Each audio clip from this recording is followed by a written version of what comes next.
what's interesting about gold and silver, right? So gold is your pure play where it's just a store of safety, inflation hedge, all that kind of stuff. And then Ethereum is like silver in that silver is more volatile than gold. So Bitcoin is less volatile and Ethereum is more volatile than Bitcoin. But also Ethereum has a use case, right? Bitcoin, there's you Right. don't really see a lot of stuff being built on top of that. So I think those my guess is, and again, I could be wrong here, but my guess is the future is those two make up probably 80% plus of the overall market. Soloway is the Chief Market Strategist and co-founder of In the Money Stocks, a financial research and trading advisory firm. With years of experience in the financial industry, Soloway has gained a reputation for his accurate predictions and insightful analysis of various markets, including stocks, cryptocurrencies, and commodities. Soloway strongly believes that Bitcoin would serve as a store of safety and hedge against inflation, while Ethereum as a more volatile asset. He speculates that Bitcoin and Ethereum together contribute over 80% of the overall crypto market. Soloway further mentions the recent news of BlackRock filing for an ETF and ponder if this signals a potential positive sign from SEC due to BlackRock's track record of high approval rates. Last week, $9.5 trillion asset manager BlackRock made a seismic move by applying to the U.S. Securities and Exchange Commission for a Bitcoin exchange-traded fund. Previously, SEC has been relentless in its anti-crypto stance, suing several big names industry players in the past weeks. The fact that BlackRock, a well-respected and established asset management company, has filed for a Bitcoin ETF could be seen as a positive development in the quest for regulatory approval, said Joshua Chu, Group Chief Risk Officer at blockchain technology group XBE, Co-Electables, and Marvion. Soloway also discussed about the oscillating dominance of Bitcoin and Ethereum in the market, suggesting that it might return to favoring these two major cryptocurrencies. In addition, Soloway mentions his interest in comparing the dominance of gold and silver to other metals like palladium, platinum, and copper. He noted that when stocks rally, gold typically declines as investors seek higher returns. However, he found it intriguing that gold remained stable during this period, indicating the presence of buyers. We will now bring you clips from Gareth Soloway interview with Benjamin Cowan. Before proceeding further in this video, we request you to subscribe to our channel and click the bell icon for recent updates.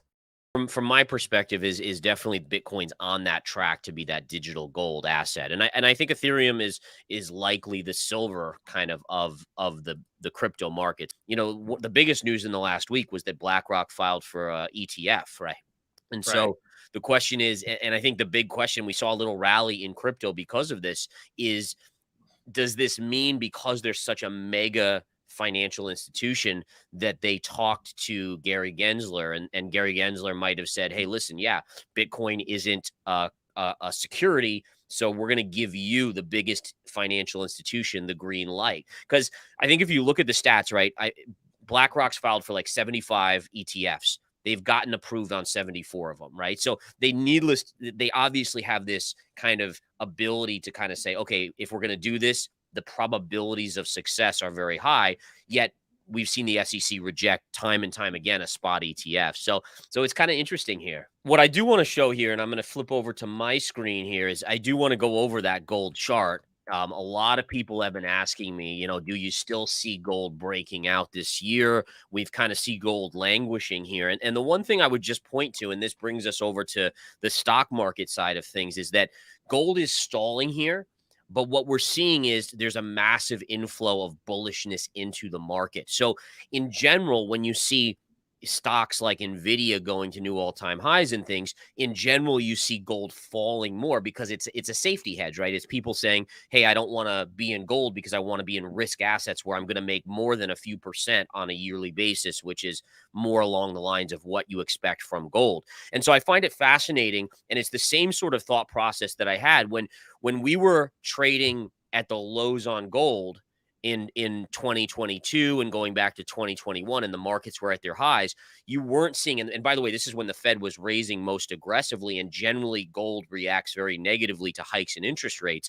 Gold was not breaking down outside of this kind of choppiness. It got to this low end and then started to rally back. So for me, when I look at the price action in gold, gold is staying stable while you're seeing risk assets aside from crypto rallying substantially. I think the NASDAQ now is year to date up something like 38%. I mean, a massive, massive move. And so to me, this is a very bullish sign for gold. It's telling me that you have sellers that are moving out of gold to move into risk assets, but there's definitely buyers there, thus price is not falling. I don't have this data, and it's just, what you said just jogged my memory or to think about this, but I'd love to know the dominance of gold and silver versus palladium, platinum, copper in terms of that, like what's if I don't know if there is a chart of kind of looking at that, and do you look at it in the same way of value versus use case? I don't know, but just interesting to kind of look at that and say, okay, well, platinum's used in batteries, we know silver is too, but I mean these other metals, I mean copper's used in wiring, it's a massively used, but it doesn't have a high value because it's not a scarce asset, right? It's only $3 per unit. So anyway, Yeah. just something I was thinking about there in terms of relating it to the commodity markets. During the interview, Gareth Soloway expressed his belief regarding the current market situation. The NASDAQ 100 index in May rose above a stiff hurdle at the August 2022 high of 13,720 but is now looking overbought in the near term.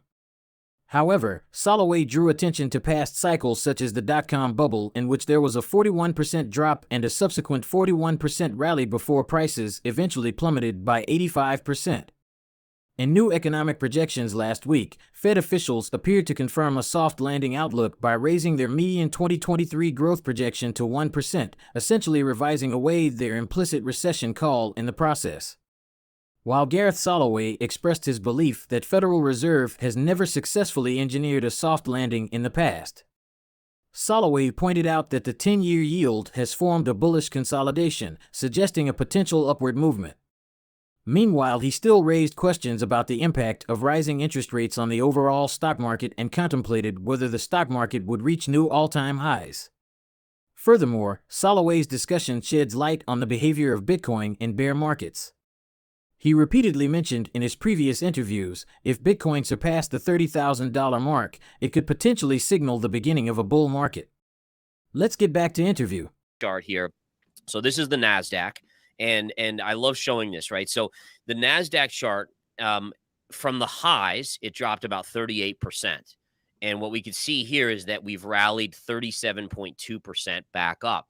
Now, a lot of people, the 37% back up makes you feel like you're in a bull market. But what I like to show people is that if you go back historically to these past cycles, right? So let's even go back to the dot-com bubble, okay? And I'm going to erase that to keep it clean. But we actually had a drop in the dot-com bubble of about 41% and a 41% rally back up. All right. So now, okay, so that was the dot-com bubble, and this is the NASDAQ. Two factors don't make a trend. But then flip it over here. Let's go back to 1929 and 1930, the Great Depression, right? Well, take a look at the Great Depression. You dropped 50%, which was in there was the 1929 crash, and then you rallied back 52% before, mind you, take a look at this, before price ended up going down. And again, I mean, 85% from that high. Right. So again, does it mean that this is 100% the way this cycle is going to play out? No, not at all. But it's important to recognize that even in Bitcoin, you have big rallies in bear markets, big rallies to the upside, and you can still go and be in a bear market. And again, I love showing, especially the 1929, 1930 period, because, needless to say, that was so long ago, but it was the Great Depression. And again, I want to be clear, I'm not calling for a Great Depression here. There's nothing in my charts that are saying it's inevitable that we're going to be in a Great Depression, but it's again showcasing how human behavior tends to repeat over and over again. I think it's important, and I've seen this narrative get lost, but it was around 3-6 months ago, which is that the Federal Reserve has never really engineered a soft landing, right? I mean, and again, so I think the market right now is like, oh, they're going to do it this time. It's almost like you're rooting for your team, but they haven't won the championship any past year, but you just willing to believe, because we all want to believe, right? I mean, we want to believe that everything's going to turn out good. That's human nature to want to believe that. So I think a couple things to look at here, going back to my chart here. I apologize. Let me add mine to the stream here. Is that number one, take a look at interest rates. And remember, the Fed basically came out and said, we are going to have to hike more this year. And the market was like, ha, dream on. We don't believe you at all. I mean, literally the market was like, nope, we don't believe you. But if you look at the 10-year yield, this is a very interesting pattern. This is actually a bullish channel of consolidation on the 10-year. And if it breaks above this 3.9 level, you're at least going back to 4.3 and potentially higher. And again, the question then is, how does that affect the overall stock market? The other side of the coin, too, is you can see that we've been holding these. These are two parallel lines. You can connect these lows here, and it's perfectly parallel as well. So there's a lot of support down here, and you have this bullish channel that, again, eventually bullish. When you have a downsloping channel, the thought process is eventually price breaks out to the upside. You don't necessarily know when, but downsloping channels break out to the upside. So if that does happen, that puts me in a position where if we look at the S&P 500, you have to wonder, okay, well, are we going to get to all-time highs? And if we get to all-time highs, is it on this hopium? And again, markets can do that in light volume summer months. We can continue to rally. I mean, it's clear as day that we've been doing that right now with the narratives that have been pushing about this perfect landing. The news of BlackRock's filing for a Bitcoin exchange-traded fund adds a positive twist to the regulatory outlook, potentially paving the way for wider acceptance of cryptocurrencies. Based on the above chart from Blockchain Center, the upcoming Bitcoin halving in 2024 is expected to drive Bitcoin price to a new all-time high, between the $60,000 and $100,000 range. How do you perceive the impact of BlackRock's Bitcoin ETF filing and its potential consequences for the cryptocurrency market? Where is the Bitcoin heading in the next few days? Share your thoughts in the comment section below. If you found this video informative and valuable, kindly make sure to like this video and subscribe to our channel. By doing so, you'll stay updated with our latest videos that cover a wide range of informative topics. Don't forget to turn on notifications to ensure you never miss any recent updates. We appreciate your time and thank you for watching.